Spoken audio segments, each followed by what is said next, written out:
Name is Brent Bogar. I work with Jadestone Consulting. Excellent. Thank you for joining the program here today. And one of the things that we wanted to talk to you about was a new study or a new, paper, white paper or something along those lines. It's been done. It's a projection of oil and gas taxes, or a collection of something along those lines. It has to do with oil and gas taxes and the state of North Dakota. And I'll let you kind of fill in the blanks from there, because this is new. I mean, I just got this press release yesterday, and I haven't really even had a chance to take a look at it. So let's talk a little bit about it, and you're going to take the lead on it because I'm skimming as we go. Sounds good. Yeah, what we've got here is the North Dakota Petroleum Council and Western Dakota Energy Association. They partnered to put together a report that really went back and looked at since the really kind of the birth of the Bakken, 2007 through 2018, which for the state would be fiscal years 2008 to 2018. Look at all of the taxes specific to the oil industry. So that would be the production tax and the extraction tax. And just look at those two taxes and say, how much has the state collected in those tax dollars, and where have those tax dollars gone? The Petroleum Council, they had the position of, we want to see where the money's going. As the industry, they pay these taxes, and so where is the money being put to use? Western Dakota Energy, kind of the same thing, but they wanted to see,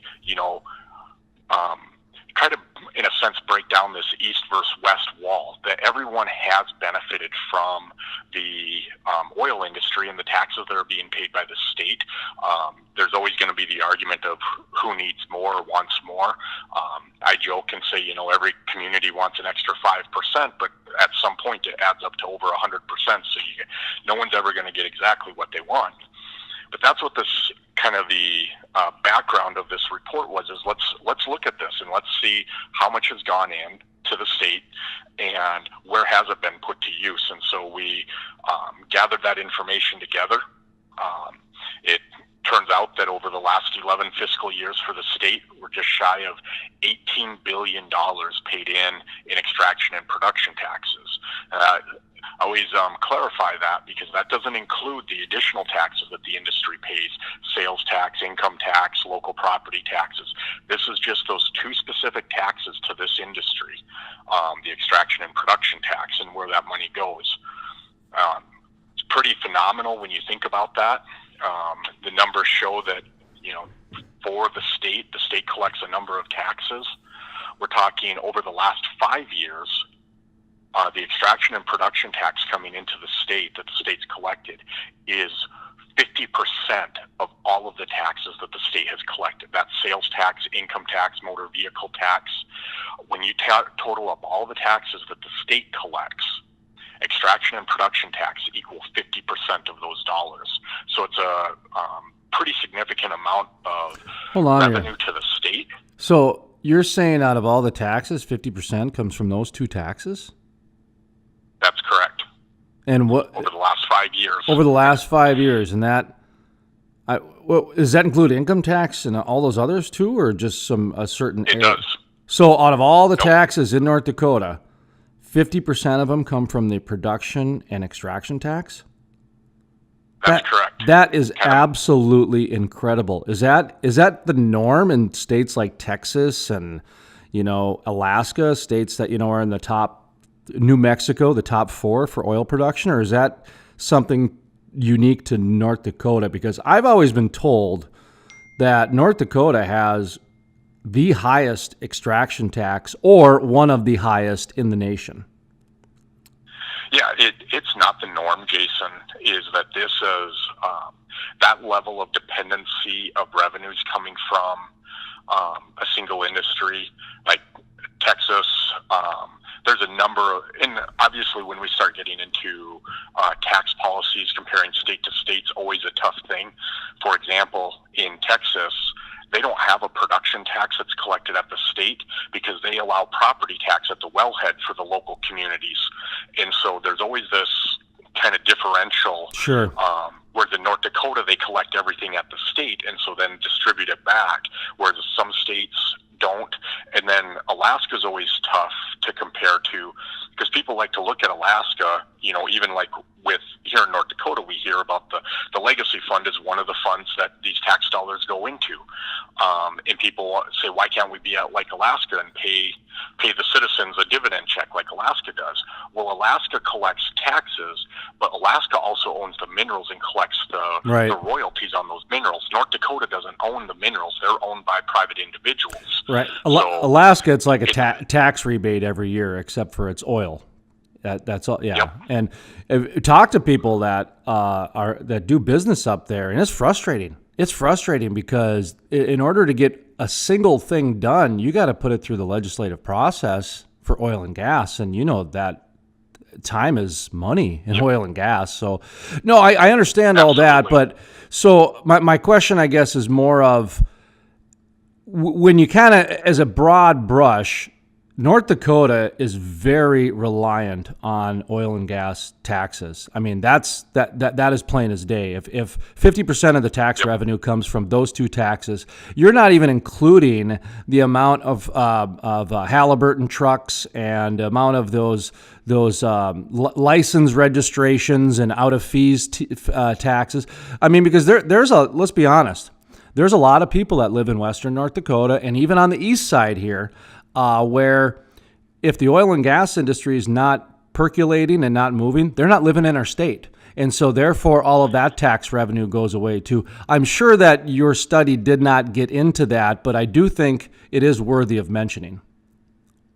It is worthy of mentioning because, like, you're exactly right, Jason. It doesn't include the sales tax, all of those vehicles. I mean, they talk roughly $200,000 to $300,000 in state sales tax for every well that's drilled. So, much larger impact to the state than just the extraction and production tax. Now, Petroleum Council, I believe in March, every 2 years, they actually commission NDSU to do an economic impact study that takes a look at those other taxes as well as kind of the secondary effects. As you know, one job in the oil industry, well, that means you need people in support industries, whether it's retail or restaurants or services and those types of things. So they have an economic impact study coming out that looks at that, those secondary effects. But to say that the industry is key to the state, I think, is almost an understatement at this point. Well, it is. I mean, I do an oil and gas show, and I've been doing it for like 6 years now, 7 years. And it's no secret that I am very upfront when I tell people that oil and gas is vital to the economy. First of all, it's the only industry that's added jobs over the last 10 years. If you take every industry in the United States and look at the net gain of jobs, all this entrepreneur and technology and startups and all these new things, they haven't produced a net gain in jobs after 10 years. The mining industry, aka oil and gas, is the only one that's done so. So when I take a look at a solid industry like that, and they are reliant on pricing though. They're reliant on pricing. Yep. To see a state so reliant on it and then constantly trying to figure out new ways to get more money out of it, that's not, to me, that's the wrong direction. Like, instead of trying to get more money, because I'm talking with Muriel Pepcorn a little bit later today, and he's got some new extraction tax, and I don't know much about it, but he's trying to increase, basically at the end of the day, he's trying to get more money from the oil and gas companies. And I get it, because I do a program that's energy themed. That doesn't mean I'm not a logical, sensible person, because when you start trying to get more money out of there, that's not the right way to go. You want to diversify your taxes and that sort of thing so that in times of up and down, your government can stay stable and not. I mean, listen, if oil goes down to $30 next week, which it can, and it has before, and we all remember the 90s, it was a decade of low oil prices. It wasn't a couple months, it was a decade. So this stuff historically has happened before. My question is the state aware of this, and are they trying to do anything to correct it? This is great. I'm going to ask Merrill this question later on. Why are you trying to put more eggs in the same basket? Okay, all right. Yep. There's my soapbox question. Yeah. Yeah. Well, and I agree with you, Jason. I think we've got to be practical. As even working out in Western North Dakota, and the Western Dakota Energy Association and its members, they'd come down to the session every year or every time here to Bismarck and basically say, don't kill the golden goose. You can only squeeze so much out of it before you're going to kill it, and that's where, like, this idea of increasing the extraction tax, and where that comes from is in 2015 the legislature reduced the extraction tax from 6.5% to 5%, and in exchange for that they got rid of what was called the big trigger, which, because oil prices had collapsed, would have actually reduced the extraction tax to 0%, and it would have stayed at that rate for nearly 2 years before it would have come back in. And obviously, if we would have had the big trigger, that would have been a huge loss to the state. Merrill and others say, well, you didn't need to reduce the rate. You could have kept it at 6.5 and just got rid of the big trigger. I don't agree with that, because the Bakken, North Dakota, competes with Texas, New Mexico, Colorado, Wyoming, Oklahoma for these capital dollars that the industry invests. They have other options that, quite frankly, are more lucrative. You don't have cold weather. You don't have transportation restrictions, capacity restrictions on pipelines and stuff in these other fields. And so you have to remember, we're competing on not just a national, but a global market. And to continue to increase taxes on a single industry, as you said, you're putting all your eggs in one basket. You're continuing to lean on that basket instead of looking at ways to diversify. And when you see these numbers, that we're talking the amount of money that comes into this state just from this industry, that's a huge reliance on a single industry to support state programs, state funding for everything from education to water projects to roads. I mean, it's not like it's just in one area that the state uses the oil revenue. I mean, it supports the general fund. It's been used to build schools. It's been used to build facilities on our university campuses. It's been used to fund K-12 education, highways, water projects, flood control. I don't think you can find a thing that has not received the benefit of the oil industry. So I'm looking at this white paper you guys put together, this executive summary, and the headline is State Oil Tax Distribution by Type, Fiscal Years 2008 to 2018. And you've got a list of all the counties across North Dakota. And then the next thing is property tax, I want to say. Yep. And talk to me about that a little bit in terms of the oil tax distribution. Now, when I look at, say, Cass County, and it says 93 million and some change, is that how much the oil tax has given Cass County? Yes. And then 322 million in 323 million actually in water. So the oil taxes that have been extracted from Western North Dakota have been repurposed by the state and redistributed to, say, Cass County in the tune of $93 million in property tax relief. Is that accurate? That's correct. Yeah. Wow. Wow. That I can see where this is going to cause some problems. You know, if you take the line across on Cass County, it's close to $1 billion. It's close to it. I mean, it's $821 million. I'm sorry, we're going to round up 73 million, and so we're going to say we're going to call it 821 million. Now let's juxtapose that, by the way, with, is it Williams County that Dickinson's in?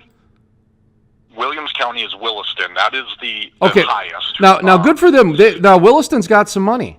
They got they got 943 million. So that is a good sign, though. That is a good sign, because that was the hotbed, and And what a lot of people don't know that are listening to this, whether you're in Wyoming or whether you're in South Dakota or Montana, or even if you're in North Dakota, a lot of these roads in western North Dakota are actually getting updated for the first time in a century. I mean, a lot of well, maybe not a century, but they were built to basically have a couple combines a year go down them, and that was it. I mean, these roads were so underbuilt, a rainstorm would literally move part of the road off of the road, part of the asphalt off the road. So that's a good sign, at least, that there's some investment going in there, because I'm looking at, a lot of it looks like transportation and some road stuff. So that's a good sign that, we're not going to totally pick on this thing. No, it is a good thing. And that was even with Western Dakota Energy. Jeff Simon's their executive director, and he looks at this and says, this shows that there has been investment made out west to support the industry. As I said, everyone's going to argue that they need more, those types of things. And, I'm not going to parse into that one. But the reality is the state has made significant investments in the communities out west to support the industry, but it's made these investments across the state for some of these projects. And so I think the state as a whole has very much benefited, but we have to recognize the benefits coming from a single industry. And I guess from my standpoint, that's what I see in this study, is how much the state has become dependent on a single industry. And we have to make sure that I'll say it this way, we need to make sure we take care of the industry with appropriate regulations. Is the tax burden the right tax burden? Raising the taxes on an industry that has been supporting you this much might not be the smartest thing at this point in time, when we're still in a very weak ag economy. And some of the other economic indicators of the state are not exactly the strongest. And so do you really want to pick on the one that's actually growing and supporting you? Well, and it's really one of the few that's still pretty diverse in terms of economic ripple. You start looking at the UAS industry and some of the technology, that's pretty centralized. There's not the robust economic ripple that the oil and gas industry brings in. And I don't know if I phrased that correctly, but I think I kind of made a little bit of a point there that there's a little bit more opportunity, Yeah, with the oil and gas industry, you think about it, obviously you have the direct impacts, the drilling and the production happening in western North Dakota, but the amount of engineering, the amount of manufacturing that's occurring, even in the Red River Valley, Grand Forks, Fargo, the number of jobs that are supported, that those spin-off jobs. I can think of a couple of firms specifically in Grand Forks that have done tons of construction and building in western North Dakota for these communities, whether it's building schools, whether it's building warehouses or other buildings. And so there is a much more broader ripple effect with an industry like the oil and gas. Oh, without a doubt. I mean, I used to tell people all the time back in 2012 and 13, you don't think Fargo is benefiting from the oil and gas? Go drive by Fargo Tank, and you can't find a tank in their parking lot, man. I mean, they were selling them left and right. And you know this because you were there during the early days like I was. Minneapolis was the big winner in the beginning. I mean, they had all the finance set up, and they had the train and Mississippi and all that distribution, and they were an early advantage, I guess, in the oil and gas world. It's leveled out considerably since then. What are you hearing from the oil and gas companies? I know your job's not to, relay messages for the oil and gas companies, but this is some pretty concerning information. And I'll be honest, this is beyond political. This is something where a discussion needs to be had by everybody, because if 50% of your state's income is reliant on one industry, and then if you really take a microscope into it, I would argue it's closer to 60% when you start talking about some of those things that we were talking about, the sales tax that the nomadic energy people bring in, and North Dakota's been trying very hard to solidify these nomadic people. And just to reiterate what you were talking about, the global marketplace, that's the real deal, people. You want to go back 3-4 years ago, oil companies like Liberty Oil were doing remote fracking. So they had employees down in San Antonio, but they were fracking up in North Dakota. So they would have a little shell team up here in North Dakota, but the majority of their people were down living in the headquarter area because, well, technology has allowed that. So why do you think North Dakota's been investing so much in the quality of life? Because that's the direction it's going, to where if you've got a good quality of life for your family, you'll put up with some snow. You'll put up with, it's not been done.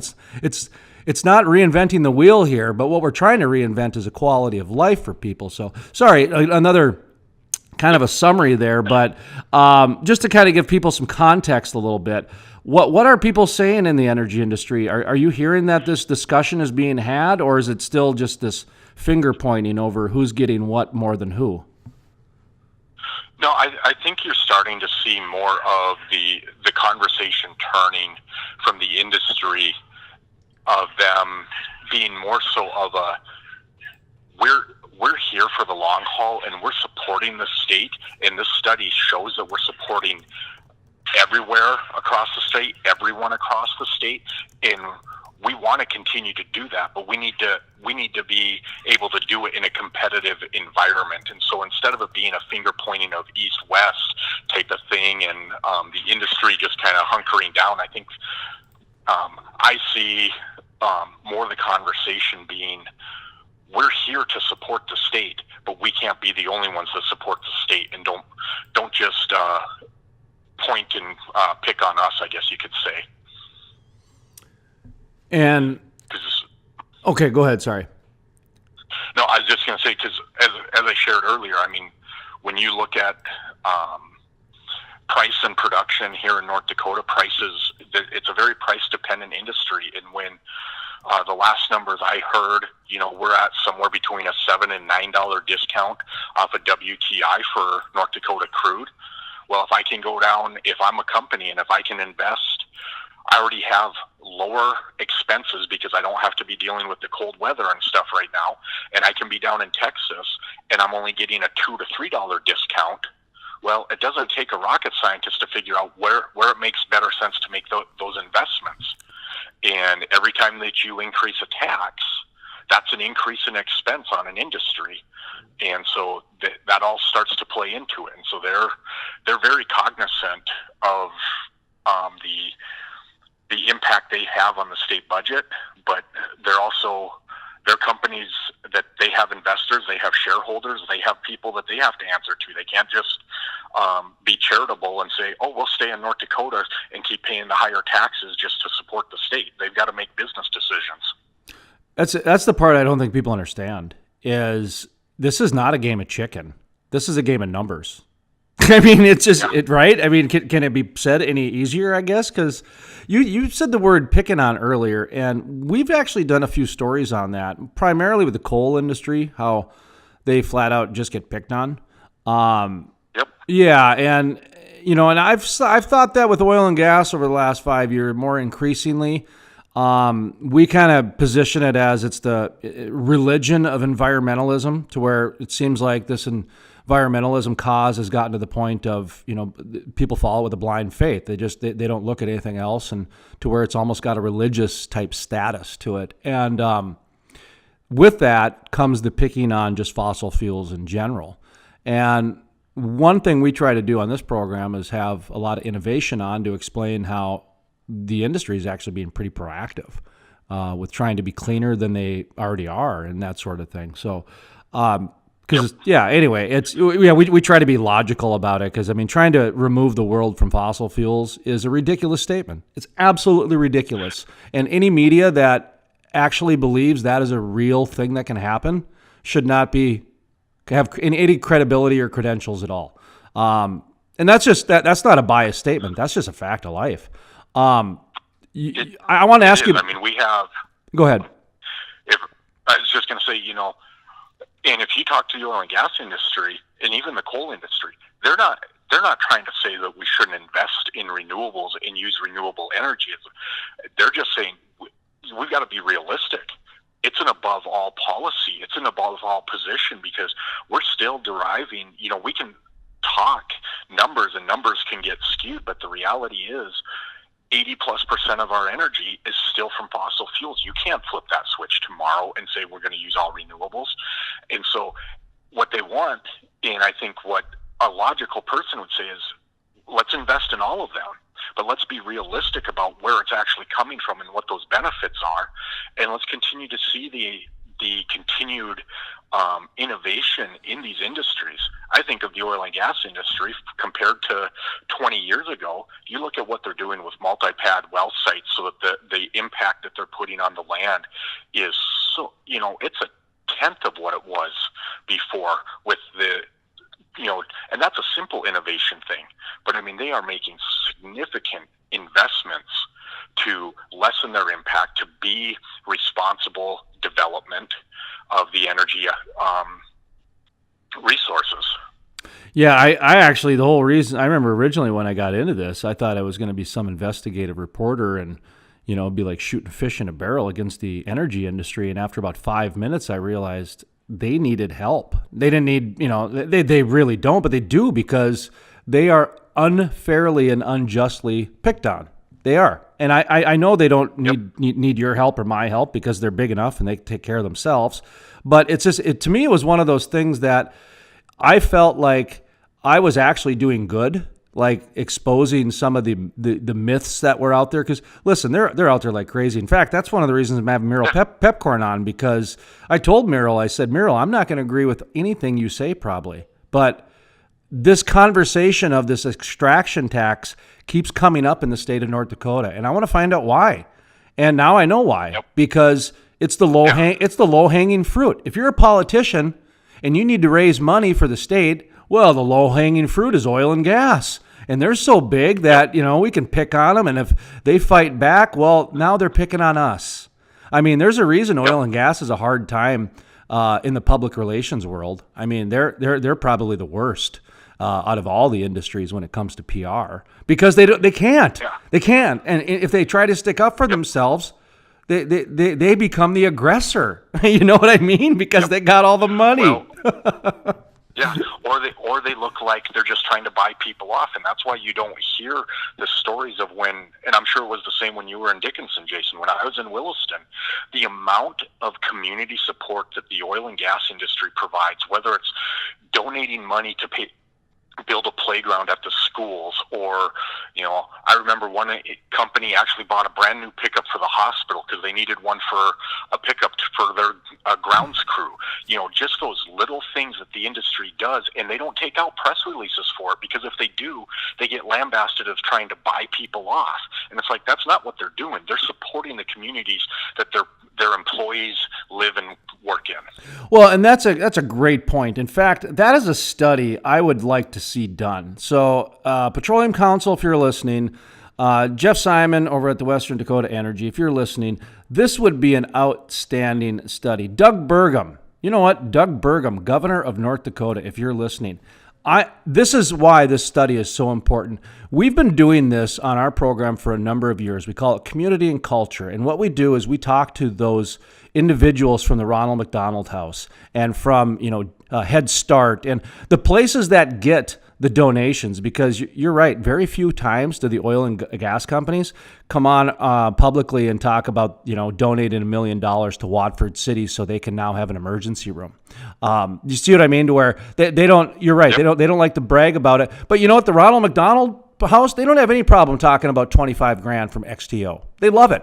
So we try to backdoor it and let people know about it that way. And the reason we do that is because we want people to know that not only does oil and gas pay the lion's share of the taxes, which go to your schools and your roads and your health care and a lot of these other necessities that are known as the pillars of life, they also go above and beyond and donate $1 million to Watford City so that they can have an emergency room, because that local community doesn't get enough tax dollars to have a hospital, or so that Stanley can now have an updated school with bathrooms that are not outhouses or something like, you know what I mean? To where that is an important part of this oil and gas story that needs to be told. The amount of donations that have been given to really services that the government should be providing. Does that make sense?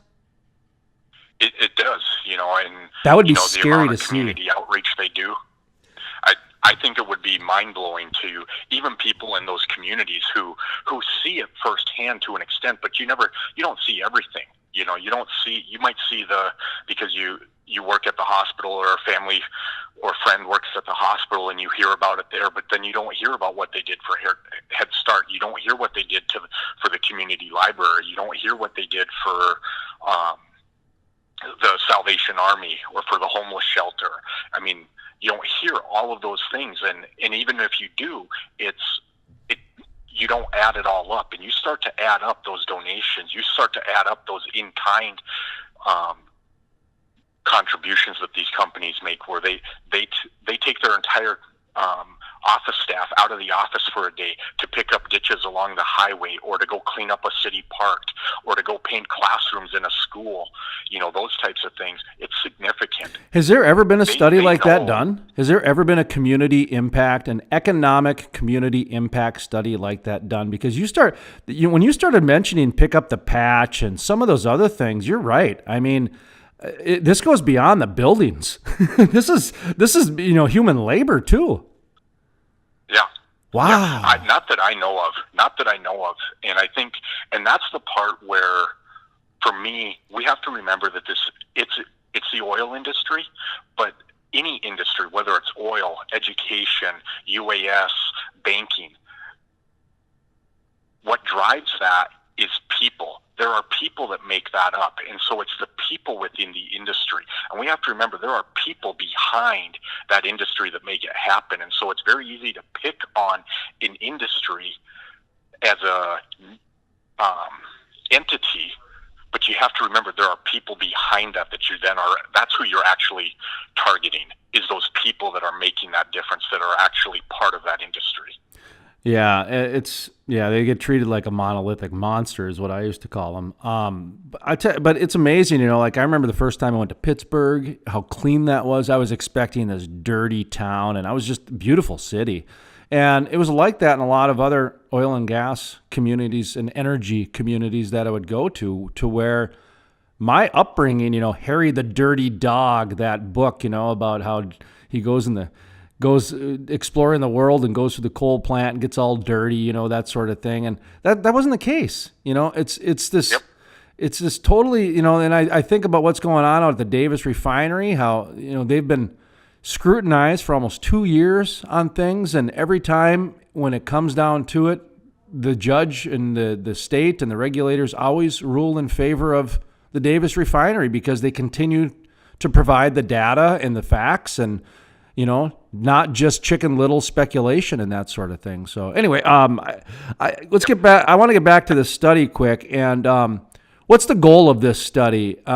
This seems like it should help solve a lot of questions and satisfy a lot of questions and probably debunk a lot of myths when it comes to distribution of funds and that sort of thing. But what's the real intent behind this? Is it to really kind of get rid of some of this political bickering? I think that's a great way to put it, Jason, is that it's to debunk some of the myths that are out there in regards to where the money's gone. And that I've actually heard, and I'm up at the Capitol quite a bit, I've heard some legislators and other people say, the West has gotten it all. They should be, they're greedy because they want more money for their highways or whatever. And it's like, well, I think everyone has gotten some money. I've actually heard some, it's our turn now. The West has gotten their money. They don't need any more. We should get it out east. Those are some of the statements that are out there at times. And so I think this is about education and debunking. It's not about trying to prove a point of the West needs more money or the industry should pay less. I mean, obviously, if they choose to use the information that way, they can. But when I was commission to work on this. That was not their intent. Their intent was for an educational piece to put something out there so that people could actually see the numbers, see the impact across the state, so that you could just tone down some of that rhetoric. So when it comes to next steps on this, this just came out yesterday, and I don't know if you've had a chance to brief the governor. Are you going to brief the governor, or will be in front of the Industrial Commission? Talk to me about some of the leaders at the state and how they are going to get access to this information. Just by press release, or is it going to be a formal briefing, I guess? Well, we're going to see. The Petroleum Council of West Dakota Energy actually handed this out yesterday to the legislators. Every legislator on their desk got a copy of the report so that they could see it themselves. There's been, I'll say an open invite that anyone that wants, any group, whether it's a caucus group, a committee from the legislature. If anyone wants a presentation and more information on this study at this point, we're available to do that. And we're just going to kind of see where the questions are and be available to answer the questions and share this information. Okay. Because like I said, I think this is to the point to where, I'm not saying emergency session, but there should probably at least be a public contingency plan if oil drops a certain point. I mean, I'm just saying, man, that 50% of the state's budget is reliant on this. And like I said, if you look at a microscope, it's probably more like 60%. So this to me is not a political issue. This is more of a, hey guys, this is a real problem that could happen, much more than some of the other issues that you guys are deciding, whether, what was I reading the other day? Increase their per diem so they can have some more lunches or something like that. And you know what I mean? It's every year all these frivolous ones come up, and I'm looking at this going, this something like this seems like it should have been on front page of the paper, so. Yeah, this is big news, and it's 50% of the revenues. Now, it's not necessarily 50% of what we run on, because we got to, of those tax dollars, 30% of those oil and gas tax dollars are going into the legacy fund. Sure, which becomes that's a whole new can of worms in regards to what do we do with that legacy fund. And I say we've got 141 legislators, so that means that there's probably at least 282 ideas of how to use the legacy fund up at the Capitol right now. So we'll have to see how that all plays out. But that fund is all oil and gas tax dollars, and so I think we have to be cognizant of how those dollars are used. Mm-hmm. Now, that legacy fund does have some restrictions, right? It does. I mean, it does and it doesn't, I guess is the way I would say it. Depends on how creative you are with the language, huh? Yeah. Well, and the principle can't be touched unless the legislator votes with a supermajority, and even at that, they can only spend 15% of the principal. That's right, and it is a supermajority too. So that is an important part of that. Yeah. Yep. But the earnings off the legacy fund are just transferred right into the general fund. And in the past, they have. When it first started getting earnings, when it was first put in, they actually just transferred those earnings right back into the legacy fund. They didn't use those in the general fund. Well, the last two sessions, they've used the earnings of the legacy fund for general government, for general fund balancing and those types of things. And so now you're creating another situation where you're creating the situation potentially of becoming dependent on those earnings to fund general operations of government. And I'm not sure that if you went back to 2010 when the legacy fund was put in front of the voters, I'm not sure that was the intent of those that put the legacy fund together, was for it to be used to fund general operations. Yeah, boy, I tell you, give them an inch, they take a mile. That's for sure. It is. There's a lot to this that people don't get, and the more layers that really get pulled apart here is it's showing that North Dakota is a lot more of an oil and gas energy state than it is agriculture. That's kind of the way the wind's been blowing, and it's not an ag versus oil thing. It just shows that that's kind of the direction of the economy right now and the way that the businesses are going. And I don't know if that's true or not. I know North Dakota's ag is still doing robust. I think we're between 13 and 17 of the number one commodities in the nation, like number one in honey, number one in dry peas, and in addition to some other ones. So ag is doing just fine. Don't get me wrong, but the amount of attachments to the oil and gas industry through the government is much more than ag, is what I'm getting at. So Anyway, yeah. Well, what's next for you? What are you going to do on this? Are you going to, if you need me to do a presentation on the east side of the state, I certainly can, because to me this sounds like, you get in your car and you go from city to city and explain to the people who want to show up and learn about it type of a thing. Are you going to do anything like that, or is it just kind of, wait and see?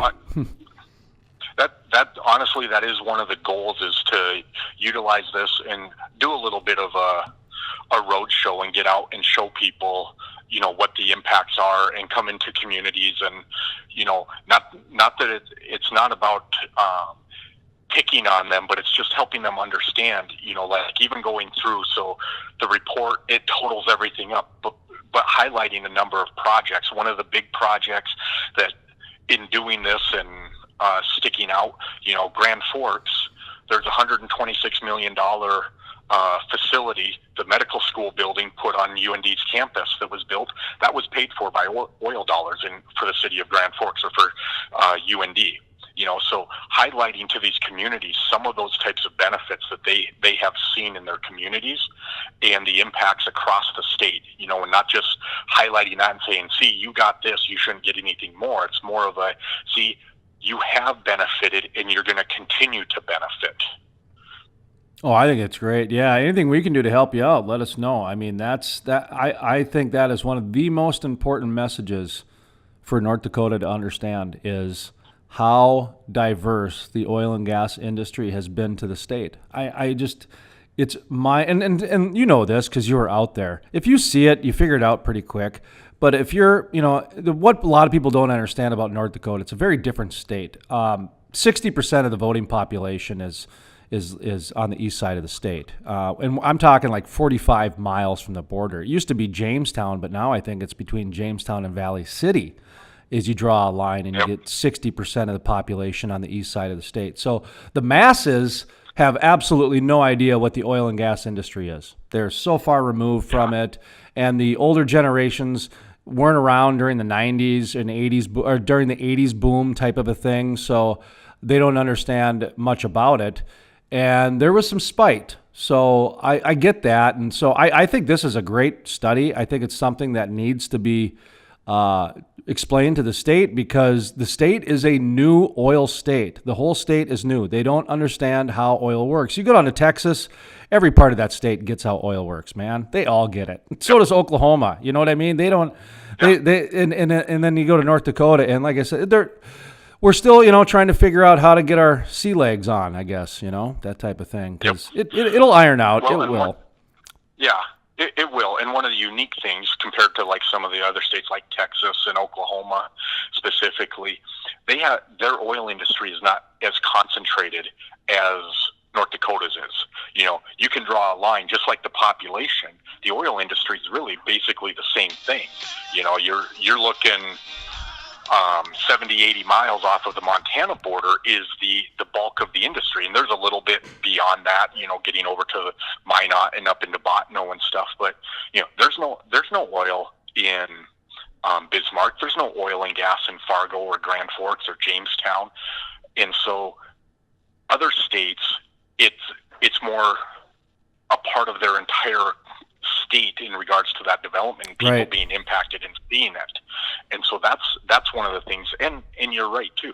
We're getting our sea legs under us. So, I mean, we went from being the 10th largest oil producing state to the second largest oil producing state in about 4 or 5 years. Exactly. I mean, that's some significant rapid growth. That's like, I compare it to like a high school kid that one summer he grows 6 inches and he goes out and he tries to play basketball. he's so uncoordinated that for those first couple of weeks of basketball practice because he just grew so much over the summer, and that's kind of where we're at. I wish I would have done my other example, because the one I wanted to say was a ninth grade basketball player, but I didn't think you'd understand that, because you look at these ninth grade basketball players, half of them, their feet are too big for their bodies, and so they're going through that growth spurt. It's comical to watch, because some of them are like really good, but they're done growing. And so they're just, I wish I would have went with my instincts, ninth grade basketball players, which is like, getting your sea legs. You're just trying to understand yourself. And that's what North Dakota is doing right now, trying to understand itself. And this study is a really good study to help people understand that these people out west that have been standing up on their soapboxes and not demanding stuff, just looking for some equity and some fair and balanced treatment to it. And I think that is at least going to catch some of the people's eyes. Don't you agree that at least at the end, you'll probably get a little bit more fairness now from the state? I do, and I think Western Dakota sees that. The Western Dakota Energy Association sees that with this information coming out. People are recognizing that, hey, we've got to continue to make those investments. We got to allow these communities to make the right investments in their community for their infrastructure, but also to support the quality of life so that we can support this workforce that's here, because we are competing on a global stage for a workforce and for capital investment. And so we need to put our best foot forward as a state and as local communities for the industry. Well, I just noticed the time. We've went beyond our 10-minute interview here a little bit, so I should probably get right. I got a chili cook-off I got to interview next, so you go from taxes to chili cook-off. That's, hey, man, keep the variety and spice of life going, I guess. Absolutely, man. So, well, I appreciate the time, Jason, yeah. And we will be in touch. I'll definitely reach out to you with whether it's Jeff or Ron or whatever, but I do think that we want to probably do a little bit of a dog and pony show, and would definitely welcome any assistance you could provide on that. And well, I'd appreciate it. Yeah, no problem. And I'm emceeing the Bakken barbecue again this year, so some people think I can be bigger than life at times. So that's a good sign. Real quickly, how can people access this information? Do you guys have it at a website or something? We do. It's actually at taxstudy.ndenergy.org. The ndenergy.org is the Western Dakota Energy Association's website. Okay. And we made it a nice, easy link, taxstudy.ndenergy.org, for people to go out there and find this information. Outstanding. Thank you, sir. Appreciate it. You bet.